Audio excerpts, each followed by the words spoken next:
Bonjour à tous et à toutes et bienvenue sur Duchess Bellroom, une chaîne dédiée à la Seconde Guerre mondiale. Aujourd'hui, je vais vous présenter en 5 minutes pourquoi la Seconde Guerre mondiale. Pour comprendre le pourquoi de la Seconde Guerre mondiale, il nous faut remonter quelques années auparavant. Le 11 novembre 1918, les cloches sonnent la fin de la guerre dans tout le territoire français. Les Alliés sont alors victorieux contre les empires centraux. Le 28 juin 1919 est signé le traité de Versailles. L'Allemagne est alors obligée de se séparer d'une grosse partie de son armée et de son aviation. Quant à sa flotte, elle doit être livrée aux Alliés, mais elle se saborde le 21 juin 1919 dans la baie de Scapa Flow en Écosse. L'armée allemande a également l'interdiction de posséder à nouveau des blindés, de l'artillerie, des avions et ne peut pas moderniser son armée.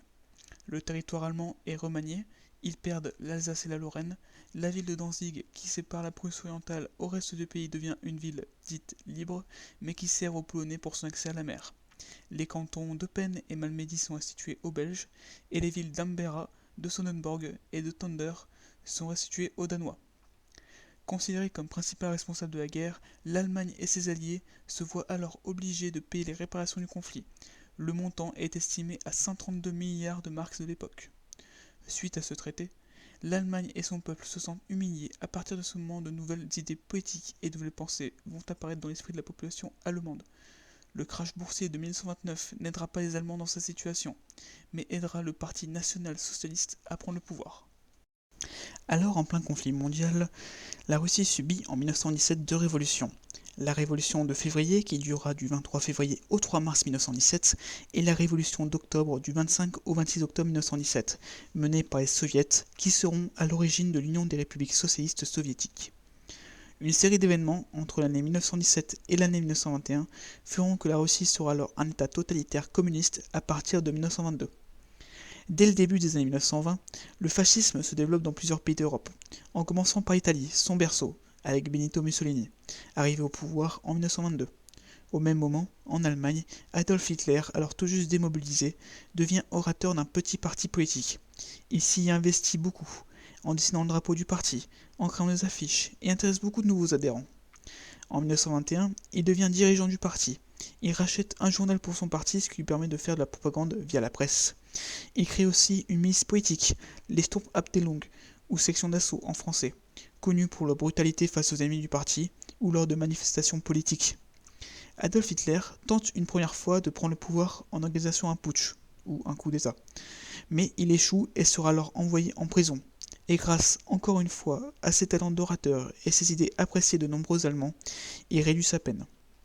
Il écrit son livre Mein Kampf en expliquant ses projets, ses idées, et lui permettra de faire adhérer encore beaucoup de monde à son parti. C'est seulement le 30 janvier 1933 qu'Hitler devient chancelier du Reich de façon légale. Il prendra petit à petit le pouvoir absolu et fera de l'Allemagne une dictature. Hitler souhaite faire de l'Allemagne un pays puissant, avec un peuple dit de la race supérieure, et éliminer tous les ennemis de l'Allemagne. Une vidéo sur le Parti national-socialiste et ses idéologies ainsi que son arrivée au pouvoir est prévue pour pouvoir être plus précis à ce sujet. À l'aube de la Seconde Guerre mondiale, l'Allemagne s'est alors réarmée. Bafouant le traité de Versailles, elle annexe des territoires comme les Sudètes en Tchécoslovaquie ou l'Autriche en 1938 avec l'Anschluss. Les Français et les Anglais, ne voulant pas d'une nouvelle guerre, tentent de baisser la tension, mais cèdent face à Hitler. Joseph Staline, alors dirigeant de l'URSS, est inquiet et sait qu'une guerre contre l'Allemagne serait un désastre pour l'armée soviétique qui est sous-équipée et qui n'a plus de généraux compétents. Il signe avec Hitler le pacte germano-soviétique, ce qui lui laissera le temps de préparer la Russie pour une guerre totale contre l'Allemagne.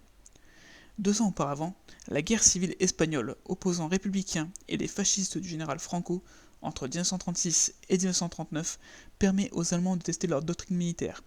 Ils y envoient la Légion Condor de la Luftwaffe pour venir en aide aux troupes du général. Le 25 mars 1939, Hitler ordonne les préparatifs pour l'invasion de la Pologne. En même temps, des diplomates allemands tentent de négocier la cession du corridor de Danzig, sans succès. Les Britanniques et Français, cette fois-ci, ne laisseront pas la Pologne seule, et garantissent la sécurité de cette dernière via des assurances écrites. Malgré les menaces des Alliés, le 1er septembre 1939 à 4 h du matin, le cuirassé allemand Schleswig-Holstein ouvre le feu sur une garnison polonaise. La Seconde Guerre mondiale vient de débuter. Le 3 septembre, Français et Britanniques tiennent leurs promesses et déclarent la guerre à l'Allemagne. C'est le début de la drôle de guerre au niveau de la ligne Maginot et la ligne Siegfried. Les Allemands progressent vite en Pologne.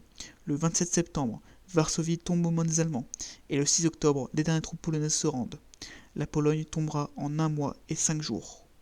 S'ensuivra une longue série de victoires allemandes, et plusieurs fronts vont naître, en France, en Russie, en Afrique du Nord et dans le Pacifique.